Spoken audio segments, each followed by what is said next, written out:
Salam saudaraku yang terkasih di dalam Tuhan Yesus Kristus. Salam jumpa kembali dengan sumber artikel media Rohani Parakletos. Untuk pembacaan artikel rohani pada pagi hari ini dengan judul Membangun Gerakan Sosial Tipe Baru Par 5. Setelah menjual hartanya lalu membagi-bagikan kepada semua orang sesuai dengan kebutuhan. Ketika mereka menjual harta miliknya, sesudah itu membagi-bagikannya, secara otomatis ia tidak punya apa-apa lagi atau menjadi miskin. Artinya memulai hidup dari awal lagi atau dari nol. Itulah yang disebut komitmen yang hakiki dalam memperjuangkan kesetaraan dan membangun solidaritas antara pengikut Kristus dan sesama secara umum.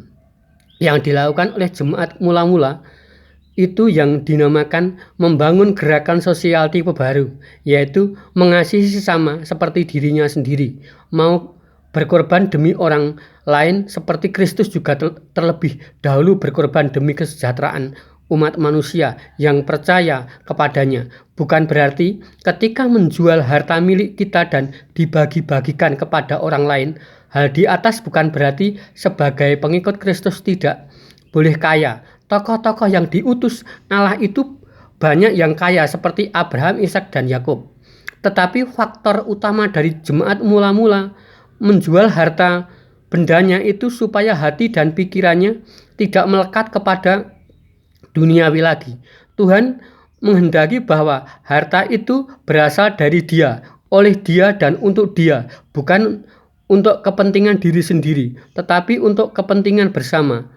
Dalam hal ini Abraham sudah teruji manakala ia dipanggil Allah dari keluarganya di Ur Kasdim ke tanah perjanjian atau tanah Kanaan. Ketika dia menerima panggilannya, ditemani istrinya Sarai dan keponakannya Lot, meninggalkan orang tua dan saudara-saudara serta handetolan yang sangat dikasihinya. Di samping itu dia meninggalkan warisan yang sangat banyak. Sementara mereka belum tahu tanah perjanjian letaknya di mana dan setelah sampai di sana nanti bagaimana dengan masa depannya. Tetapi Abraham tidak berpikir panjang, langsung berangkat. Itulah mengapa dia disebut bapak orang beriman, karena memang Abraham menuju ke tempat yang Allah sebutkan, belum tahu teritorialnya, masyarakatnya bagaimana, budaya mereka seperti apa, belum tahu sama sekali. Perjalanan Abraham itu bukan nekat tanpa memperhitungkan segala sesuatunya, tetapi dia melangkah dengan keyakinan. Itulah yang disebut iman.